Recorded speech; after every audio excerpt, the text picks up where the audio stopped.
ಅದರಲ್ಲಿ ಉಳಿಸ್ಕೊತಾ ಇದ್ದಾರೆ. ಇನ್ನೊಂದು, ನಾವು ಪೈಪ್ ತಯಾರು ಮಾಡಿರುವಾಗ 175 ಇತ್ತು, ಇವಾಗ ಏನ್ ಮಾಡ್ತಾ ಇದ್ದಾರೆ 173, 173.5, 170.2. ಇದು ಏನು ಬೇರಿಂಗ ಸ್ವಾಮಿ? ಈ ಬೇರಿಂಗ್ ಅಕ್ಯುರೇಟ್ ಕುತ್ಕೊಂತಾರೆ, ಅದಕ್ಕೆ ಅಕ್ಯುರೇಟ್ ಕಟ್ಟಬೇಕು. ಇದಕ್ಕೆ ಯಾಕೆ ಸ್ವಾಮಿ ಪಾಯಿಂಟ್ಗಳು ಬಂದು ಮಾಡೋದು? ಎಕ್ಸಾಕ್ಟ್ ಆಗಿ ಒಂದು ಸೈಜ್ ಬಿಟ್ರೆ ಆ ಸೈಜ್ ಬಿಡಬೇಕು. ಇವ್ರು ಯಾಕೆ ಬಿಡಬೇಕು? ಯಾಕೆ ರೈತರು ಮೋಸ ಮಾಡ್ತಾ ಇದ್ದಾರೆ? ನಾವು 20 ಅಡಿ ಮಾಡಿದ್ವು, 20 ಅಡಿ ಅರ್ಧ ಅಡಿ ಕಮ್ಮಿ ಮಾಡಿದ್ದಾರೆ. ಅರ್ಧ ಅಡಿ ಕಮ್ಮಿ ಮಾಡಿರೋ ಉದ್ದೇಶ ಏನಂದ್ರೆ, ಟನ್ ಇವತ್ತು 54, 57, 58 ಈ ರೀತಿ ಮಾಡ್ತಾ ಇದ್ದಾರೆ. ಟನ್ ರೇಟು ಪ್ರಕಾರ ಡಿಸ್ಟ್ರಿಬ್ಯೂಟರ್ ಕೊಡ್ತಾರೆ, ಡಿಸ್ಟ್ರಿಬ್ಯೂಟರ್ ಡೀಲರ್ ಕೊಡ್ತಾರೆ, ಡೀಲರ್ ಅವರು ರೈತ ಕೊಡ್ತಾರೆ. ಅಲ್ಲಿ ಏನಾಗುತ್ತಾ ಇದೆ ಅಂದ್ರೆ, ಈ ಕಮ್ಮಿ ಆಗಿರೋದು ಟನ್ನೇಜ್ ಪ್ರಕಾರ ನಾನು ಕೊಡ್ತೀನಿ, ನೀವೇನ್ ಮಾಡಿದ್ರೆ ನಾನು ಸ್ವಲ್ಪ ಜಾಸ್ತಿ ರೇಟ್ ಮಾರ್ತೀನಿ, ನೀವು ಬೇಕಾದ್ರೆ ಮಾರ್ಕೊಳ್ಳಿ, ರೈತರಿಗೆ ತೂಕ ಕಮ್ಮಿ ಇದೆ ಅಂತ ಹೇಳಿ ಮಾರ್ಕೊಳ್ಳಿ ಅಂತ ಹೇಳಿ ಇವರು ಹೇಳಿದ ರೇಟಿಗೆ ಸಿಕ್ಕಾಪಟ್ಟಿ 1,000 ಇಲ್ಲಿಂದ ಡಿಸ್ಟ್ರಿಬ್ಯೂಟರ್ ಹೋದೆ ಅವ್ರ 1,000, ಅಲ್ಲಿಂದ 1,000, ಈ ರೀತಿ ಎಲ್ಲ ಹೋಗಿ ರೈತರ ಮೇಲೆ ತಲೆ ಮೇಲೆ ಬೀಳ್ತಾ ಇದೆ. ನಾವು ಫಸ್ಟ್ ಮಾಡಿದ್ದು ನಮ್ಗೆ ಡೈರೆಕ್ಟ್ ಕೊಡಿ, ನಾವೇ ರೈತರು ಕೊಡ್ತೀವಿ.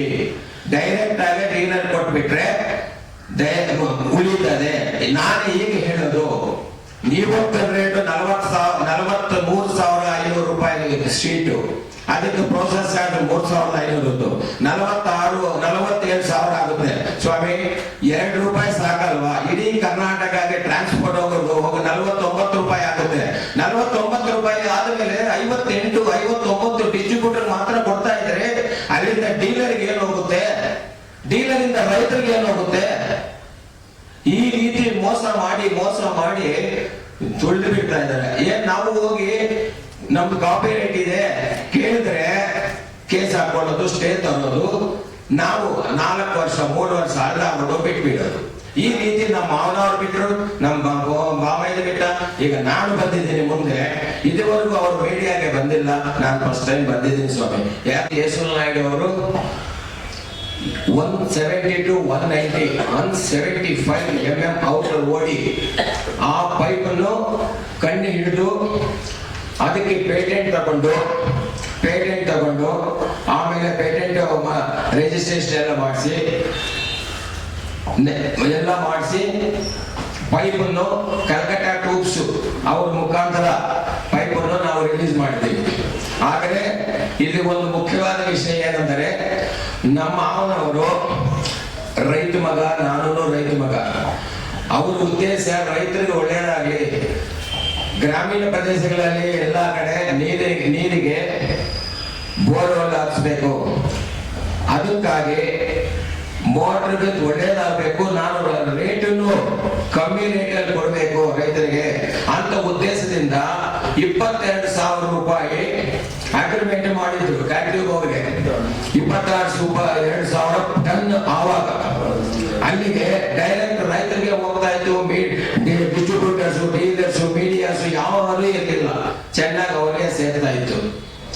ಅದ ನಂತರ ಬಿಟಿ ಬಿಜ್ರಾಸ್ ಸ್ಟೀಲ್ ಕಂಪನಿ ಬಂದು ಬೆಂಗಳೂರಲ್ಲಿ 2005 ಪೈಪ್ 600 ಅದನ್ನು ಸೀಸ್ ಮಾಡಿ, ಇಲ್ಲ ಅಂದ್ರೆ ನಾವು ಹೆಂಗ್ ನೀವು ರಾಯಲ್ಟಿ ಕೊಡ್ತೀವಿ ಅಂತ 3 company, Lakshmi Mittal pipes private limited, Malur private limited, ಕ್ಯಾಲ್ಕಟೋ ಲಿಮಿಟೆಡ್ 2005 ಅಗ್ರಿಮೆಂಟ್ ಮಾಡ್ಕೊಂಡ್ರು. 3 ಜನ ಸೇರಿ ಅಗ್ರಿಮೆಂಟ್ ಮಾಡ್ಕೊಂಡ್ರು.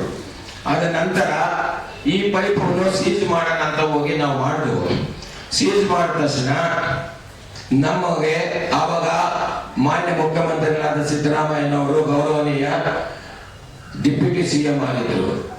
ಅವರು ಸಮೇತ ತಮಿಳುನಾಡಿನಿಂದ ಪೊಲೀಸ್ ಅವರು ಬಂದು ಕೋರ್ಟ್ ಮುಖಾಂತರ ಸೀಸ್ ಮಾಡಕ್ಕೆ ಬಂದಿದ್ದಾರೆ. ಅದಕ್ಕೆ ಯಾವುದು ತೊಂದರೆ ಕೊಡಬೇಡಿ, ಅವರು ಪೈಪ್ ಅವರು ಕೊಟ್ಬಿಟ್ಟು ಅವ್ರು ಸಹಕರಿಸಿ ಅಂತ ಸಿದ್ದರಾಮಯ್ಯನವರು ತಿಳಿಸಿದ ಮೇಲೆ ರಾತ್ರಿ ಬೆಳಿಗ್ಗೆ 10 ಗಂಟೆಗೆ ಸ್ಟಾರ್ಟ್ ಮಾಡಬೇಕಾಗಿರೋ ರಾತ್ರಿ 8 ಗಂಟೆಗೆ ನಮಗೆ ಪೈಪ್ ಸೀಸ್ ಮಾಡಕ್ಕೂ ಅವಕಾಶ ಸಿಕ್ತು. ಹೋಗುವಾಗ ಬೇಕು ಅಂತ ಆವಾಗಿನ ಕಂಪನಿಗಳು ಆಕ್ಸಿಡೆಂಟ್ ಮಾಡಿಸಿದ್ರು. ಆ ಆಕ್ಸಿಡೆಂಟ್ ಅಲ್ಲಿ ಸರ್ಕಲ್ ಇನ್ಸ್ಪೆಕ್ಟರ್, ASI, ಕೋಬ್ರದರ್ 3 ಸ್ಪಾಟ್. ಅದರಲ್ಲಿ ನಾನು ಇದ್ದೀನಿ. ನಾನು 6 ವರ್ಷ ಆಯ್ತು, ಎದ್ದು ನಡೆಯೋದಕ್ಕೆ 6 ವರ್ಷ ಆಯ್ತು. ಅದಕ್ಕಾಗಿ ಅದು ಆವಾಗ ನಿಂತೋಯ್ತು. ನಮಗೂ ಸಂಪರ್ಕ ಇಲ್ಲ. ಮತ್ತು 2008ರಲ್ಲಿ BT ಬಿಂದ್ರಾಜ್ ಸ್ಟೀಲ್ ಟ್ಯೂಬ್ ಕಂಪನಿ ಅವರು ಬಂದು ಮೆಡ್ರಾಸ್ ಹೈಕೋರ್ಟ್ ಅಲ್ಲಿ ಕಾಂಪ್ರಮೈಸ್ ಆಗಿ ಆ ಹಿಡಿದಿದ್ದ ಪೈಪ್ ನಮಗೆ ಕೊಟ್ಟುಬಿಟ್ಟು ಕಾಂಪ್ರಮೈಸ್ ಆಗಿ ನಿಮ್ಮದು ನ್ಯಾಯ ಇದೆ, ನೀವು ನ್ಯಾಯ ಸತ್ಯವಾಗಿ ನಡೀತಾ ಇದ್ದಾರೆ, ನಾನು ನಿಮ್ಮ ಜೊತೆ ಬರ್ತೀನಿ ಅಂತ ಅವರು ನಮ್ಮ ಜೊತೆ ಅಗ್ರಿಮೆಂಟ್ ಆಗಿ ಬಂದರು. ನೆಕ್ಸ್ಟ್ ಅದೇನು ಯಾವಾಗ ಎಲ್ಲರೂ ಇವ್ರ ಮೇಲೆ ಫೈಟ್ ಮಾಡೋದು ಆಗೋದು ನಮ್ಮ ಕೈಲಾಗಿಲ್ಲ. ನಾವು ಸುಮ್ಮನೆ ನಮ್ಮ ಮಾವರು ನಮ್ಮ ಹೆಲ್ತ್ ನೋಡ್ಕೊಳ್ಳೋದಕ್ಕೆ ಸುಮಾರು ವರ್ಷಗಳು ಟೈಮ್ ಆಯ್ತು. ಆಮೇಲೆ ಅವರು ತೀರ್ಕೊಂಡ್ರು. 2014 ಅವರು ತೀರ್ಕೊಂಡ್ರು. 2015 ನಮ್ಮ ಬಾಮೈದಾರ ಕೆ ಭೂಪತಿ ಅವರು. ನೆಕ್ಸ್ಟ್ ಇದೆಲ್ಲ ಆದ ನಂತರ ನನಗೆ ಹೇಳಿದ್ರು, ಬಾವಾ ನೀನು ನಮ್ಮ ಕೈಲಾಗಿಲ್ಲ, ನೀವು ಮಾಡಿ ಅಂತ ಹೇಳಿದ ನಂತರ ನಾನೇನ್ ಮಾಡಿದೆ, ಅವ್ರ ಹತ್ರ ಎನ್ಒಸಿ ತಗೊಂಡು ಕಾಪಿರೈಟ್ ಆಫೀಸ್ ಹೋಗಿ ರಿಜಿಸ್ಟ್ರೇಷನ್ ಮಾಡಿಕೊಂಡು ನನ್ನ ಹೆಸರಲ್ಲಿ 170 ಇಂದ 190 ವರೆಗೂ 171, 72, 73 ಈ ರೀತಿ ಹಲವಾರು ಮಾಡ್ಕೊಂಡು ಬಂದಿದ್ದೆ. ನಾನು ರಿಜಿಸ್ಟ್ರೇಷನ್ ಮಾಡ್ಕೊಂಡು ಬಂದಿದ್ದೀನಿ. ಬಂದ ನಂತರ ನಾನು 4 ವರ್ಷ ವೇಟ್ ಮಾಡಿದ್ದೀನಿ. ನಾನು ಎಲ್ಲ ಕಡೆ ಸರ್ವೆ ಮಾಡಿ ಎಲ್ಲ ಕಂಪನಿಗಳು ಏನ್ ಮಾಡ್ತಾ ಇದ್ದಾರೆ, ಯಾವ ರೀತಿ ನಡ್ಕೊಂತಾ ಇದ್ದಾರೆ, ಏನು ಅಂತಾರೆ ಆವಾಗ ಮೊನ್ನೆ ರೀಸೆಂಟ್ ಆಗಿ ಇದರಲ್ಲಿ